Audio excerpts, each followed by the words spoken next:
खुलुमबाय स्टुडिअ दं आङो राकेश रामसियारि बे समाव एबसुनि आफादगिरि बिथां दिपेन बर'आ गोख्रों बाथ्रा बुंनायखौ नुनो मोन्दों। बे समाव एबसुनि आफादगिरि बिथां दिपेन बर' बिथाङा बुंथिदों जे बिटिआर गोजोन गोरोबथा जाखांनायनि उनाव जे जोबथेसालियाव थानांनाय बारग' एनडिबिफोरा थानाया मोनसे ओंथि गैया होननानै बाथ्रा बुंथिदों बिथां एबसुनि आफादगिरि दिपेन बर' बिथाङा। যিসকল এতিয়া জেলত আছে তেওঁলোকে প্ৰায় 15টা বছৰ 16টা বছৰ 13-14টা বছৰ অতিক্ৰম কৰিছে।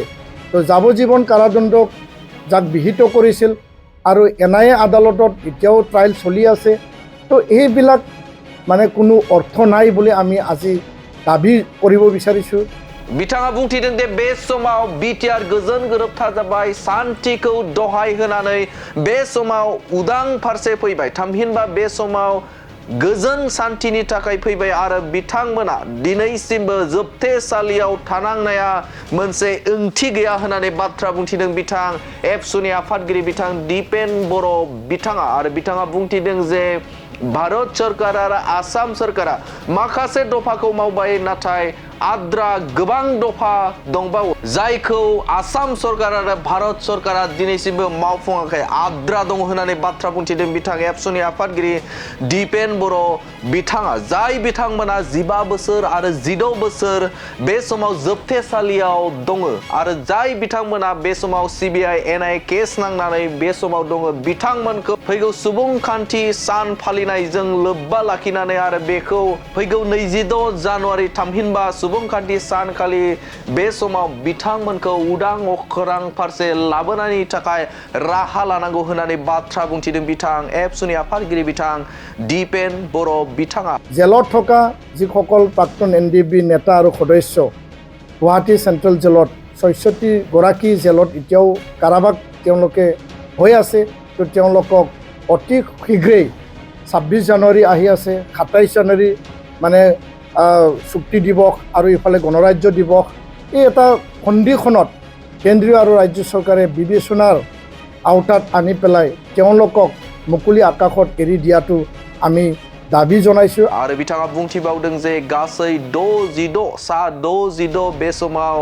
जोबथेसालियाव थानांनाय दे बारग' एनडिबिफोर बे एनडिबिफोरा गोजोन गोरोबथा जाबाय आरो गोजोन गोरोबथा जाखांनायनि उनावबो बे समाव सरकारनि गासैबो नेमखान्थिफोरखौ मानिनानै बे समाव गोजोन फैबाय आरो गोजोन सान्थिनि थाखाय बिथांमोना खामानि मावबाय आरो बिथांमोना बे समाव जोबथेसालियाव थानांनाया मोनसे ओंथि गैया होननानै बाथ्रा बुंदों बिथां एबसुनि आफादगिरि बिथां दिपेन बर' बिथाङा आरो बिथांमोनखौ 26 जानुवारिनि गेजेरावनो थामहिनबा सावरायलायनायनि गेजेरजों बे समाव उदां अख्रां फारसे लाबोनायनि थाखाय राहा लानांगौ होननानै गोख्रों दाबि खालामदों एबसुनि आफादगिरि बिथां दिपेन बर' बिथाङा आरो बिथां एबसुनि आफादगिरि बिथां दिपेन बर' बिथाङा बुंथिदों जे बिटिआर गोजोन गोरोबथा बे गोजोन गोरोबथानि दफाफोरखौ आद्रा मावनानै दोनदों भारत सरकार आरो आसाम सरकारा होननानै बाथ्रा बुंथिदों बिथां एबसुनि आफादगिरि दिपेन बर'आ आरो बिथाङा बुंथिबावदों जे बे समाव 5 बोसोर आबुं जानोसै बा आबुं जानाय जाबाय आरो बे समाव बिटिआर गोजोन गोरोबथानि जे दफाखौ दारि कमा गासैखौबो मावफुंनायनि थाखाय राहा लानांगौ होननानै गोख्रों दाबि खालामदों बिथां एबसुनि आफादगिरि बिथां दिपेन बर' बिथाङा सोरखारा जेरै खोथा होदोंमोन थामहिनबा बे समाव खोथा होनायखौ मावफुङाखै खोथा होनाय बायदि मावफुङाखै भारत सरकार आरो आसाम सरकार बिथांमोना मानोना बे समाव बिटिआर गोजोन गोरोबथानि दफाखौ आद्रा मावनानै दोनदों आबुङै मावफुंनायाव बे समाव फेलें जादों होननानै बुंथिदों बिथां एबसुनि आफादगिरि दिपेन बर' बिथाङा बुंथिदों जे सा सानजा भारताव गोबां बेफोरबायदि बिग्रायारि आफादफोर दंमोन जाय दुलाराय बर' फरायसा आफाद थामहिनबा बिटिआर गोजोन गोरोबथायानो मोनसे सिम्बलमोन जेराव बेखौ नोजोर बोनानैनो गुबुन गुबुन हारिफोरनि जे बिग्रायारि हान्जाफोर बे बिग्रायारि हान्जाफोरा बे समाव गोजोन गोरोबथा बा गोजोन गोरोबथा खालामनानै बे समाव सा सानजा भारताव गोजोन फैबाय गोजोन सान्थि गायसनबाय आरो बेखौ थामहिनबा बे समाव बिटिआर गोजोन गोरोबथायानो सिगांमोन बेखायनो बिटिआर गोजोन गोरोबथानि दफाफोरखौ मावफुंनायाव गोसो होनांगौ भारत सरकार आरो आसाम सरकारा होनानै गोख्रों दाबि खालामदों एबसुनि आफादगिरि बिथां दिपेन बर' बिथाङा आरो बिथाङा बुंथिदों जे फैगौ 27 जानुवारियाव आबुं 5 बोसोर जासिगोन आरो बे 5 बोसोरनि गेजेरजोंनो जे आद्रा थानाय दफाफोरखौ मावफुंनो थाखाय गोख्रों दाबि खालामदों दुलाराय बर' फरायसा आफादनि आफादगिरि बिथां दीपेन बर' बिथाङा खौरां मेलनि गेजेरजों बिथाङा रोखा रोखा दाबि खालामनायखौ नुनो मोनदों। কেন্দ্ৰীয় চৰকাৰ আৰু ৰাজ্য চৰকাৰক খুব পজিটিভেৰে অতি সোনকালে টাইম বাউণ্ড যি সময় উপযোগী যি ইমপ্লিমেণ্টেশ্যনৰ কথা আছিল,